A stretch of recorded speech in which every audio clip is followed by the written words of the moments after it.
Les bénéficiaires, nous avons discuté avec eux, nous avons vu réellement sur le terrain ce qui s'est passé. C'est que l'IS réellement nous montre carrément tout ce que nous avions appris théoriquement et à distance par rapport à la réussite de ce projet. Donc à cause de la réussite de ce projet, la BID a décidé, à la demande du gouvernement du Bénin, de quadrupler la mise. Donc maintenant, de 10 millions, nous sommes partis à 40 millions de dollars. 40 millions de dollars pour continuer à faire la même chose qui a déjà été enregistré comme étant un succès, qui est une fierté de la BID, qui est réellement un outil qui sort les gens de la pauvreté sous votre propre yeux. En moins d'un mois, quelqu'un qui bénéficie d'un petit financement à partir de ce programme, sa vie change complètement. Nous avons vu par exemple un maraîcher hier. Le maraîcher, il a bénéficié d'un petit prêt de 300 000. Donc maintenant, il nous a dit avec ça, non seulement il peut rembourser sa dette, ensuite il peut nourrir sa famille. Sa famille, il a 5 enfants. Il peut les envoyer à l'école et il a fait créer de l'emploi pour d'autres personnes tout autour de lui. Et tout ça là en moins de quelques mois. C'est un outil réellement de lutte contre la pauvreté qui marche, qui fait des traces qu'on peut voir.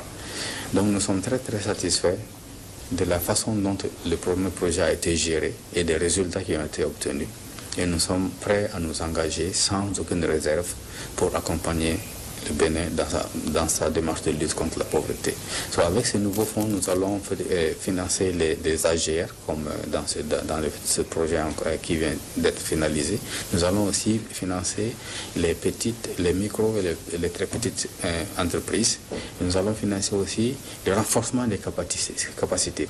Ce qui est extrêmement important dans la mesure aussi les capacités sont renforcées, la connaissance reste dans le pays, même après le projet, le système peut être pérennisé.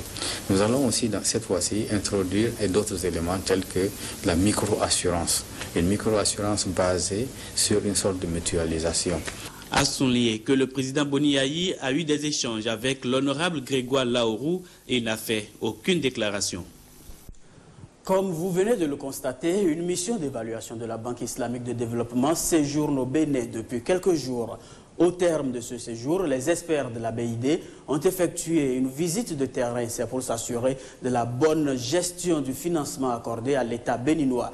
Ricardo Loïc-Pekou nous fait part des constats faits au cours de cette visite de terrain. Le FNM est en train de faire un travail extraordinaire, excellent. Nous sommes absolument impressionnés. Des propos de la Banque islamique de développement qui conforte le Fonds national de la microfinance dans ses actions de développement communautaire participatif. En visite d'évaluation au Bénin, les experts de la BID ont en effet effectué sous la houlette du FNM une visite de terrain. Que ce soit à Semekpodi, à Kpakpa, Paou, Zé ou encore à Bomekalavi, le constat est émouvant et c'est tout à l'actif du FNM. On nous a donné un crédit participatif de 7 500 000 qui devait nous permettre de faire 9 étangs. Mais avec les crédits de 7 500 000, nous sommes allés jusqu'à 19 étangs aujourd'hui. On nous a donné 7 500 000, mais nous avons dégagé un chiffre d'affaires allant jusqu'à 16 millions. Je me porte un peu plus à l'aise qu'avant. Parce qu'avec le financement que j'ai eu là, je nourris au moins mes 5 enfants. Les 5 enfants vont à l'école comme il le faut. Et j'ai encore profité de l'occasion là pour trouver en même temps un autre site. À travers la mise en œuvre du programme intégré d'appui à la microfinance, PIANF, les autorités du FNM entendent réduire considérablement la pauvreté. Ceci passe par le financement participatif des micro et très petites entreprises et la promotion des activités génératrices de revenus. Nous sommes partis dans un cofinancement d'environ 1,150 milliard. Et là, les besoins que nous avons eus vraiment sur le terrain sont des besoins énormes. Et quand nous l'avons évalué, ça s'élevait à plus de 10 milliards de francs CFA. Or, donc il y a un gap important.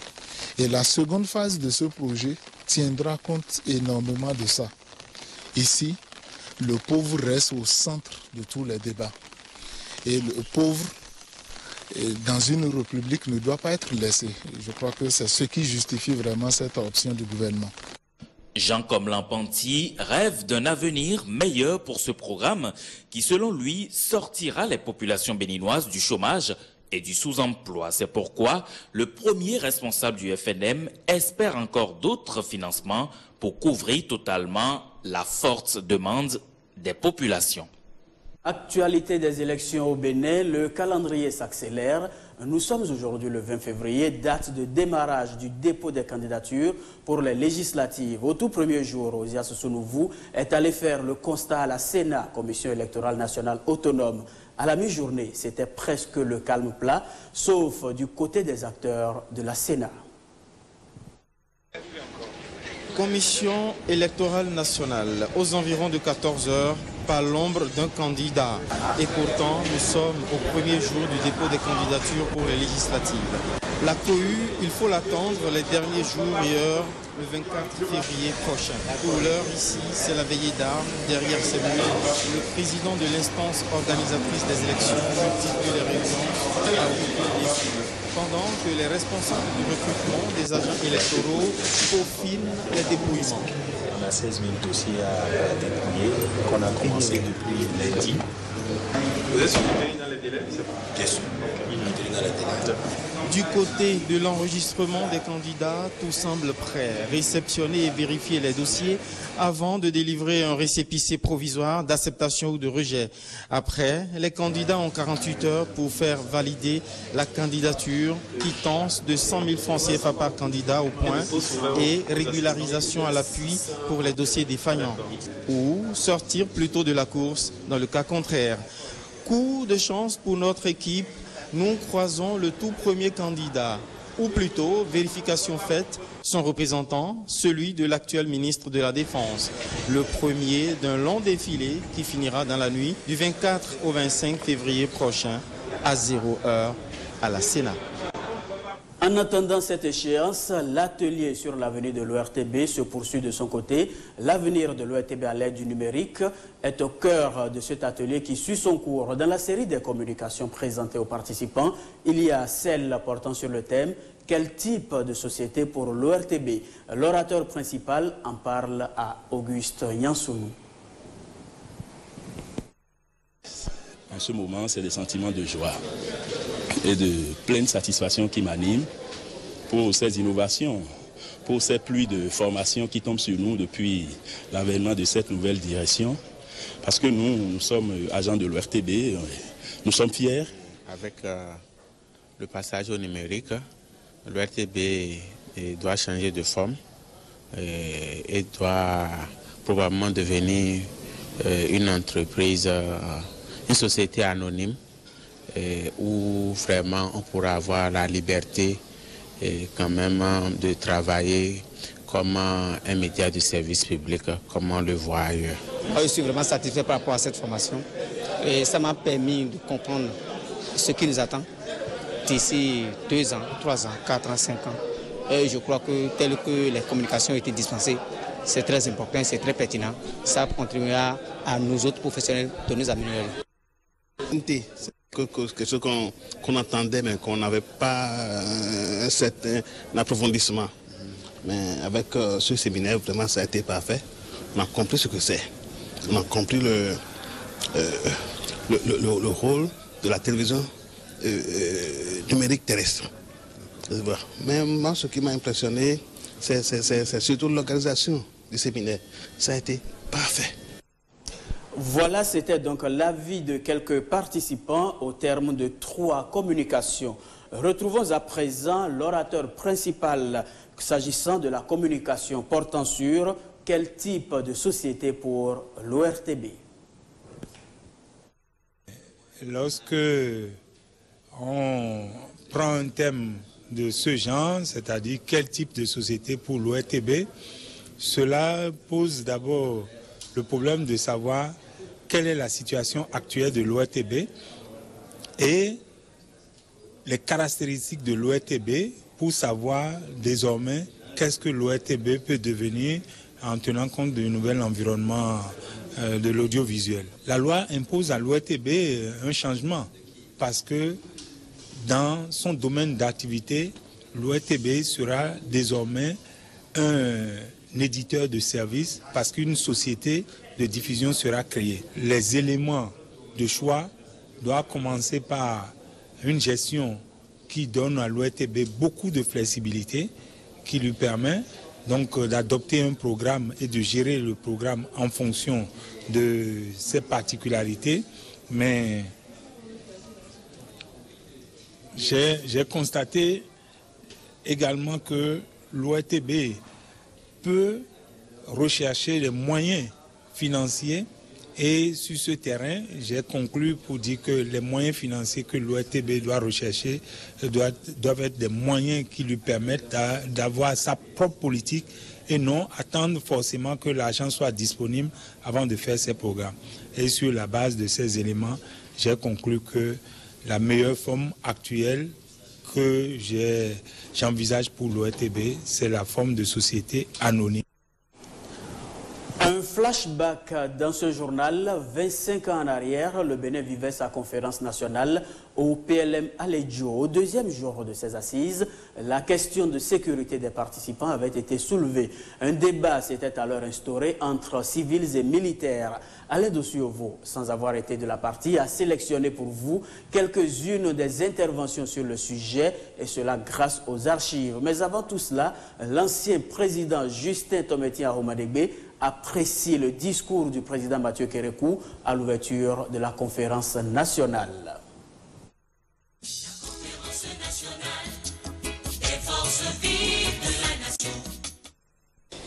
C'est un discours concret, objectif, sans passion, un discours de chef d'État, c'est-à-dire un discours de responsable.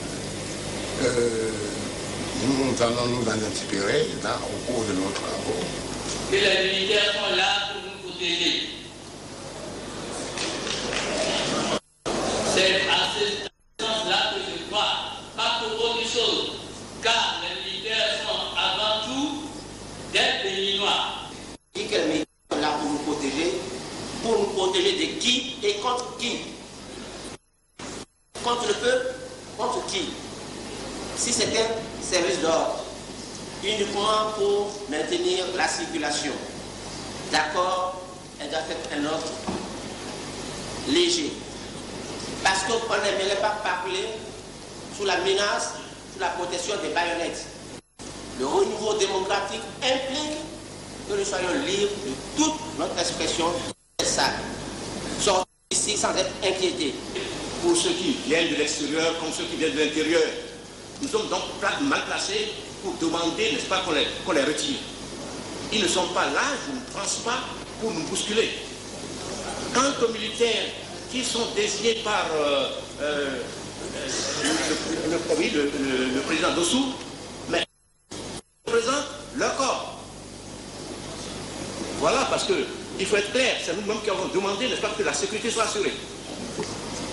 Dans mon corps, on est en tenue militaire tel que je suis habillé quand on est armé. Mais de l'inquiétude que cela semble susciter, je me suis débarrassé de mon pistolet.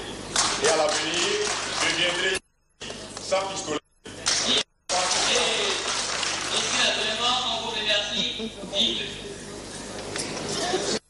Monsieur Grelet, tout à l'heure, a évoqué le problème de savoir pourquoi il ne figure pas dans le règlement intérieur un test d'éternuement organisé. Mais quand on se souvient de la façon de laquelle on nous a déclaré un beau jour qu'on a renoncé au socialisme, ce n'est pas ça n'a pas été fait par un acte régulier, ça n'a pas été fait par un décret, ça n'a pas été fait par une loi. Quelle loi voulez-vous qu'on cite? Si c'était un acte ou une décision de loi qu'il a décidé, je crois que le comité préparatoire aurait pris le soin de mettre un article premier, vu la loi à telle date. Il n'y a pas eu de loi. Et c'est là le problème. Vous posez un problème pratiquement sur la validité, sur la notion juridique même de la valeur de tout ce que nous avons fait ici aujourd'hui. Comme pour la conférence et comme vaudra le résultat de la conférence. Puisqu'il n'y a pas eu de test de loi, nous organisons la conférence. On ne peut pas le citer. Plus jamais de coup d'État, nous n'avons plus besoin. Retour au présent, nous venons de l'apprendre et vous allez le voir sur ces images. Le président Boni Yayi était cet après-midi à Semepodji. Le chef de l'État est allé mettre en service une adduction d'eau en vue de permettre aux populations de boire de l'eau potable. Une œuvre qui s'inscrit dans la politique du gouvernement de faire en sorte d'atteindre les objectifs du millénaire pour le développement. 8400 ménages seront desservis grâce à cette infrastructure réalisée par la SONEB. Les populations sont d'ailleurs massivement sorties pour saluer le chef de l'État à cette occasion. Emmanuel Sebo vous promet le développement de cet événement dans nos prochaines éditions. Une partie de l'égrenage du coton au titre de la campagne 2014-2015 pourrait être confiée aux usines de l'espace UEMOA. Le directeur général de la Société nationale pour la promotion agricole a confirmé l'information hier. C'était au cours d'un point de presse. Jean-Claude James a ramené pour vous un extrait de ses propos. La campagne cotonnière 2014-2015 est vraiment importante au regard de la prévision de la production estimée à 360 000 voire 400 000 tonnes de coton graine. En effet, suite au retard accusé dans le démarrage de l'égrenage du coton lors de la campagne précédente et à la non-participation des usines du groupe ICA qui ont conduit à une perte de 11 000 tonnes de coton graine, le gouvernement a pris le taureau par les cornes. Ainsi, pour la campagne cotonnière actuelle, c'est-à-dire la 14-15, l'exécutif a opté pour un égrenage paisible, avec pour objectif zéro coton mouillé ou abandonné, ni dans les champs, ni dans les marchés autogérés et ni dans les usines. C'est pourquoi le gouvernement, toujours ouvert au dialogue, a négocié avec le groupe ICA sa participation active à l'égrenage du coton graine de cette campagne. Je salue l'esprit patriotique des responsables et égreneurs du groupe ICA pour avoir accepté la main tendue du chef de l'État, le docteur Bouni Yaye. C'est dit, cette année, toutes les usines installées sur toute l'étendue du territoire béninois participent à l'égrenage.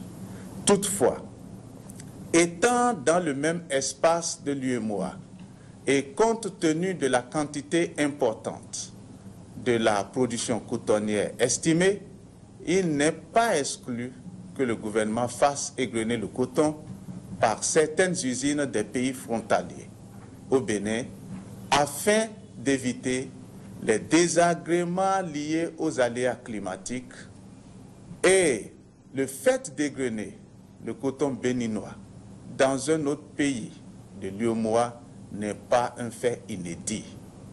Pour mémoire, le coton béninois avait été égrené par exemple à Madawa, dans la République sœur du Niger, Madawa qui est une ville située à près de 300 km de Malanville. Ensemble, relevons le défi de l'égrenage des 360 000 à 400 000 tonnes de coton graine produit au cours de cette campagne 2014-2015. Aujourd'hui, 20 février, la communauté internationale célèbre l'édition 2015 de la Journée mondiale de la justice sociale, une commémoration qui rappelle à tous les gouvernants leur engagement à faire de l'élimination de la pauvreté et du chômage une de leurs priorités. Mais de quoi retourne cette célébration et où en est le Bénin dans la réduction des inégalités? Héloïse Winato a posé la question à Géraud Amoussouga, ministre en charge de la mise en œuvre des OMD et des ODD.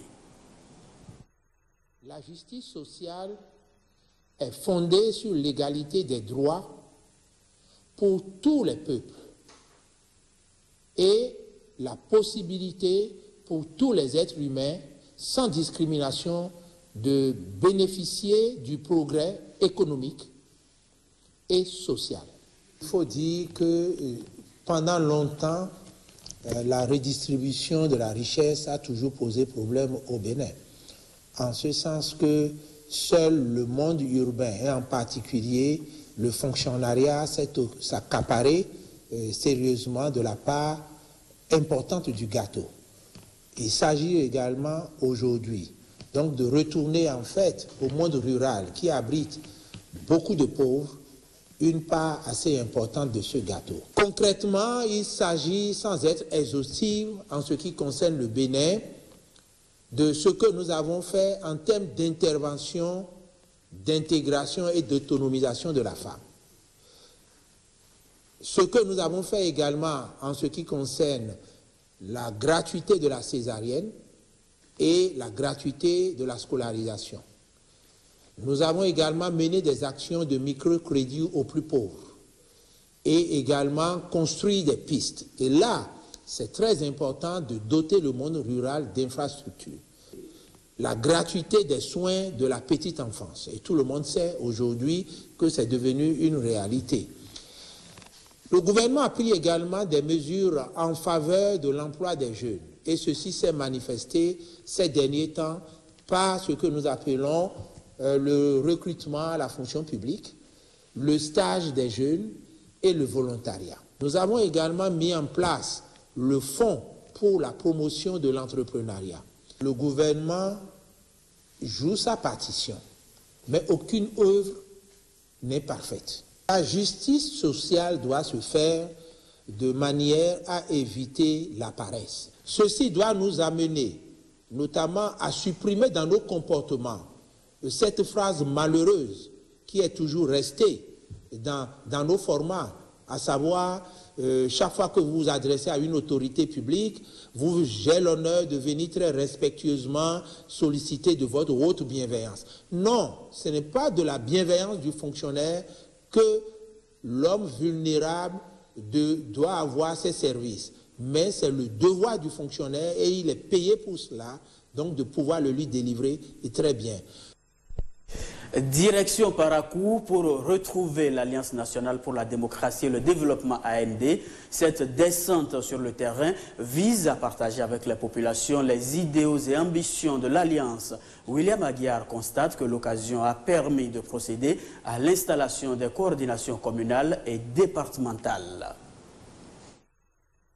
Une mobilisation générale pour accueillir la forte délégation de l'Alliance nationale pour la démocratie et le développement. Une première sortie à Parakou qui consacre l'installation de ces coordinations communales et départementales. Avec ce geste, l'AND met ainsi en branle ses stratégies de conquête de l'électorat. Une alliance qui se réclame de la majorité présidentielle plurielle, au dire de ses responsables, malgré les critiques dont ils sont objets de la part de leurs alliés. Et pour cette première sortie à Parakou, les responsables de l'Alliance clarifient davantage leur position. Cesse le gros mensonge. Nous avons aimé Yahi Boni avant qu'il ne vienne au pouvoir. Nous ne sommes pas contre lui aujourd'hui. Et nous serons, vous allez le voir, avec lui après. Mais malgré cette position d'allié de la majorité présidentielle, l'AND reste objective dans son regard sur la gestion du régime actuel. Comme nous, beaucoup d'entre vous ont œuvré pour l'avènement du président Boni Yahi en 2006. À l'AND, nous ne pouvons fermer les yeux aujourd'hui sur des menaces qui planent sur l'unité nationale. Nous trouvons inquiétant le chômage endémique et la pauvreté de nos masses. Nous sommes également interpellés par la situation peu reluisante faite dans le pays aux opérateurs économiques nationaux. Et la liste n'est malheureusement pas exhaustive selon le président de l'Alliance. Il faut donc agir pour renverser la tendance. Et l'AND s'inscrit dans cette dynamique. Militantes et militants, vous convenez avec moi qu'il y a beaucoup à faire pour ramener la confiance dans notre pays, le Bénin. Nous avons fait le pari à l'AND de contribuer à montrer le chemin de l'avenir. Nous ne devons reculer devant aucune menace et ou autre manœuvre de bas étage. Je voudrais paraphraser mon père, le président Mathieu Kérékou, pour vous dire, nul doute que nous vaincrons, car notre cause est juste. Pour la suite, l'AND promet revenir très bientôt évaluer sa présence sur le terrain. De Parakou, faisons un détour à Kouandé, ville choisie par le nouveau chef d'état-major général des armées, Awal Naimi Bouko Djibril, pour rendre grâce à Dieu et remercier le président de la République. Mohamed Baniyero nous relate les circonstances de cette sortie de gratitude.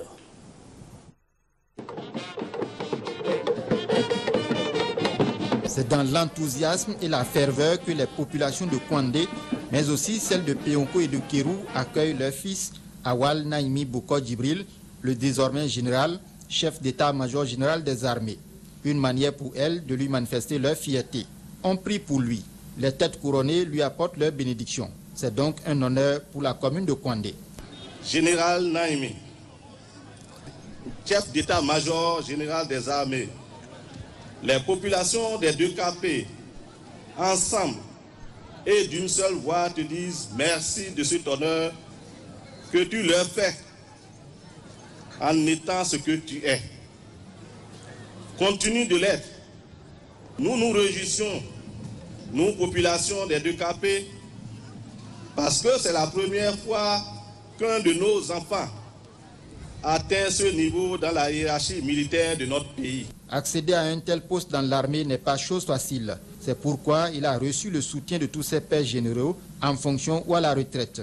Leur porte-parole en a d'ailleurs saisi l'occasion pour rappeler les critères fondamentaux.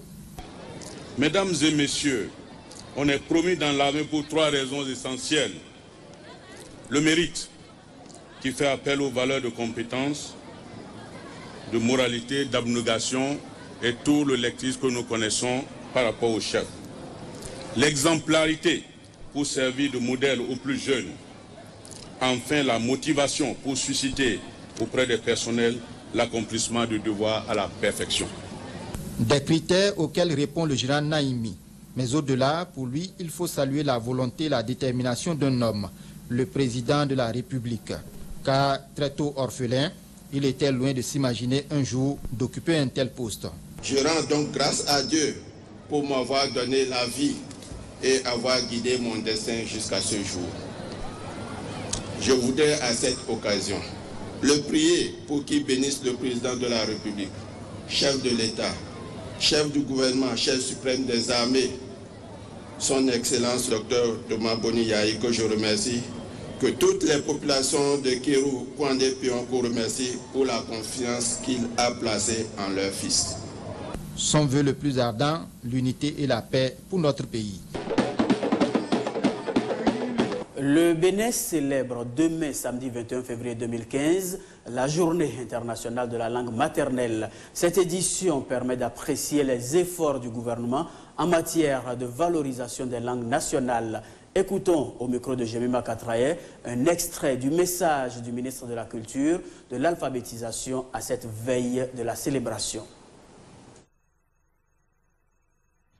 L'édition de cette année mérite une attention particulière du fait que l'année 2015 est une année charnière pour toute la communauté internationale car elle correspond à l'échéance des objectifs du millénaire pour le développement. Elle nous donne l'occasion d'apprécier la valeur ajoutée de la politique du gouvernement en matière de promotion des langues nationales et les défis qui s'offrent à notre pays en rapport avec les objectifs du développement durable. À ce titre, des progrès significatifs ont été enregistrés dans la mise en place d'un environnement incitatif et d'outils importants, notamment le référentiel de production des documents didactiques en langue nationale, le document de stratégie de développement de l'environnement lettré et bien d'autres outils, sans oublier la politique linguistique qui sera bientôt officialisée. À travers ces initiatives, le gouvernement du Bénin et son chef, Dr Boni Yayi, témoignent non seulement de leur attachement au respect de la Constitution, mais aussi à la réalisation de bonnes performances en ce qui concerne les OMD. Dans cet environnement institutionnel, juridique et politique, et les actions menées sur toute l'étendue du territoire national, mon département ministériel peut se réjouir de la participation des femmes de nos marchés, des producteurs, des artisans, des éleveurs pourtant non scolarisés à la production de la richesse nationale, à la préservation du patrimoine culturel et touristique et au développement des pratiques saines. La thématique retenue pour la célébration de la Journée internationale de la langue maternelle de cette année est l'éducation inclusive à travers et par la langue. La langue, ça compte. Les conclusions du deuxième forum national sur le secteur de l'éducation tenu en décembre 2014 traduisent une démarche d'anticipation de notre pays. L'option d'une éducation inclusive à laquelle la communauté internationale nous invite nécessite une prise de conscience absolue à l'égard du multilinguisme en milieu scolaire, d'une part, et l'accès à une nouvelle chance d'éducation aux analphabètes, d'autre part. C'est pourquoi, avec le soutien des partenaires techniques et financiers, le gouvernement, à travers le département ministériel dont j'ai la charge, développe sur l'ensemble du territoire national un programme destiné à la généralisation de l'éducation des adultes et de l'environnement lettré. C'est pour cela qu'à l'occasion de la présente édition de la Journée internationale de la langue maternelle, à laquelle vous êtes tous invités à la place du centenaire à Kétou, le samedi 21 février 2015, il sera décerné des prix aux acteurs œuvrant pour la promotion des langues nationales, notamment les agents des collectivités locales, les acteurs du monde des médias et les néo-alphabètes qui ont pris part au concours d'expression écrite en langue nationale organisé à cet effet. En dehors des émissions interactives sur les médias, la population béninoise aura droit à une visite guidée sur des stands.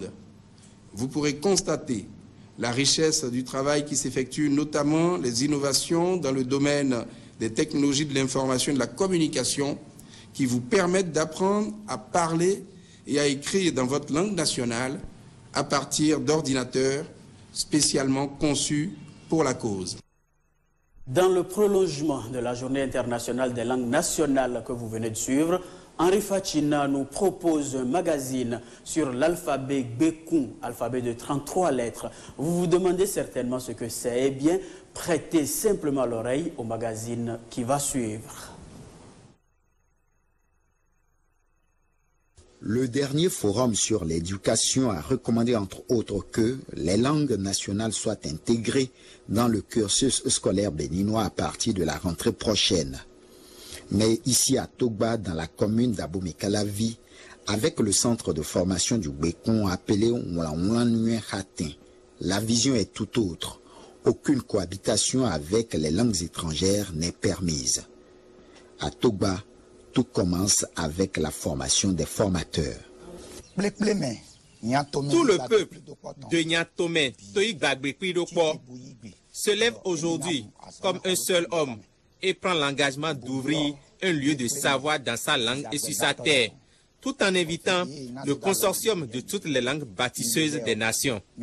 Ainsi, voudrez-vous nous lire les noms des enfants que vous nous confiez pour cet apprentissage? Ensuite, votre représentant viendra signer un accord de partenariat engageant d'une part tous les parents et d'autre part nous les formateurs dans la formation des apprenants. La signature d'un accord de partenariat entre parents et formateurs est une étape symbole d'une nouvelle ère d'acquisition du savoir et de la connaissance voulue et acceptée par toutes les parties.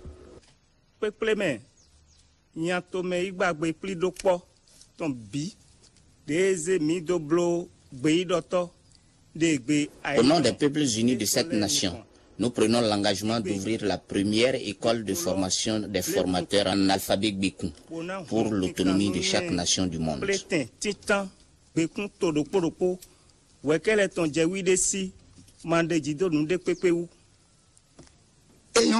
Nous sommes prêts à vous accompagner dans la formation de vos enfants. Wessé, Aïgbedeken, Vidéouenou, j'ai signé. Mais avant cette étape, il y a eu la lecture d'un message de l'inventeur de l'alphabet Bekoun, Adigbe Togbeji. C'est une prophétie qui donnerait raison à la science et à la technique. Si c'est bas, oui dépôt. Nous con, madame Vaudou, si c'est cratin, de fide pépé. La religion s'est égarée comme n'étant pas au commencement des langues et de la terre. Elle est plutôt à l'origine de la destruction du monde. On ne verra plus de couvents, d'églises, de mosquées, ni de camps lieux de prière dans le monde. Les recherches, les inventions, les découvertes, la transmission de la connaissance et du savoir doivent se faire dans les langues de chaque nation. Do be mettons ayinome be ayino kede yenazan nanu kon yi medeton. Les apprenants, 16 au total, sont conscients des tâches qui les attendent. Quand on démarre quelque chose avec la volonté, on l'achève avec la volonté. Tout ce qui a un début a une fin. Avec l'alphabet Bekun, on devient autonome sur tous les plans.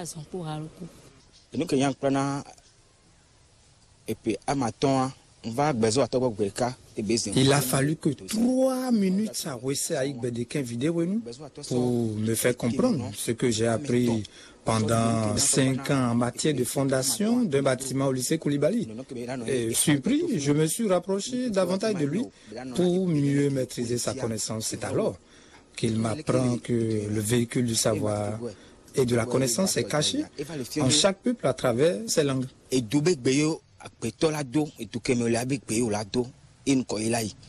Les parents aussi s'engagent en connaissance de cause. Bekun a plusieurs débouchés. Par exemple, la santé, la recherche scientifique, les inventions et autres. En somme, tout ce qui permet le développement de l'homme pour l'amélioration des conditions de vie.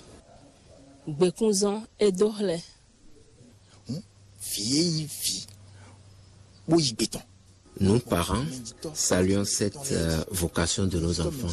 C'est l'expérimentation de l'usage de nos langues nationales à travers l'alphabet Bekun dans le tout premier centre de formation en la matière. Nous ne pouvons pas manquer à cette ouverture.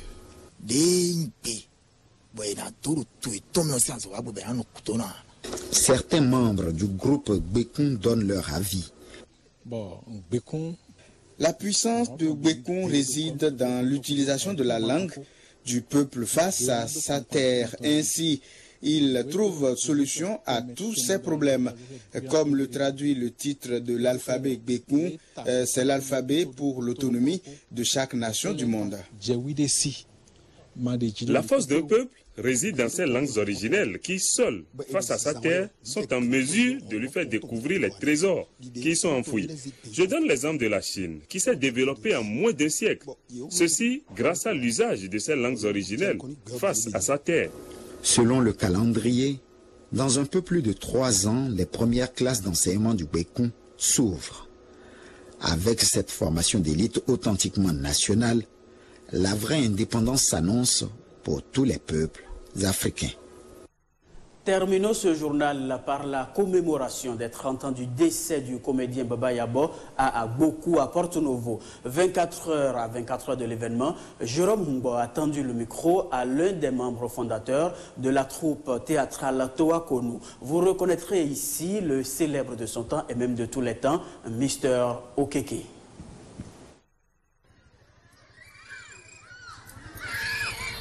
Pour le samedi 21, il y aura exposition des accoutrements anciens de la troupe. C'est le service théâtre que nous voulons vraiment donner.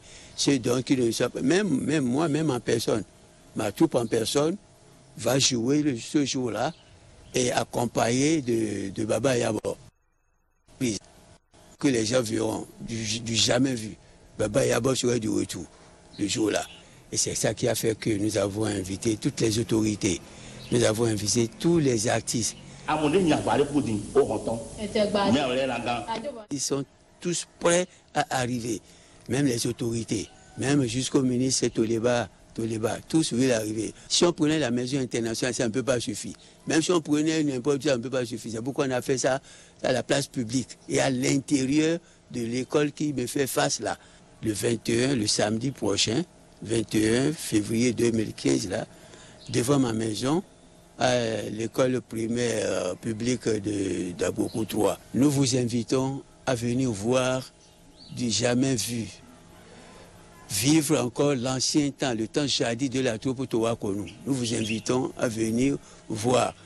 Venez, vous ne regretterez pas, et c'est une promesse. Voilà, c'est sur cette promesse que se referme votre journal. Dans la suite du programme Les Foscori pour un Bénin émergent vous donne rendez-vous à 21h pour un point de presse au lendemain de leur congrès extraordinaire.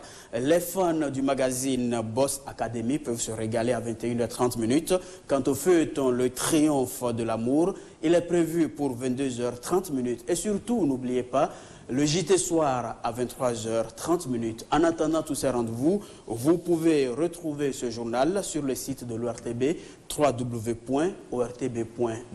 Merci de votre aimable attention.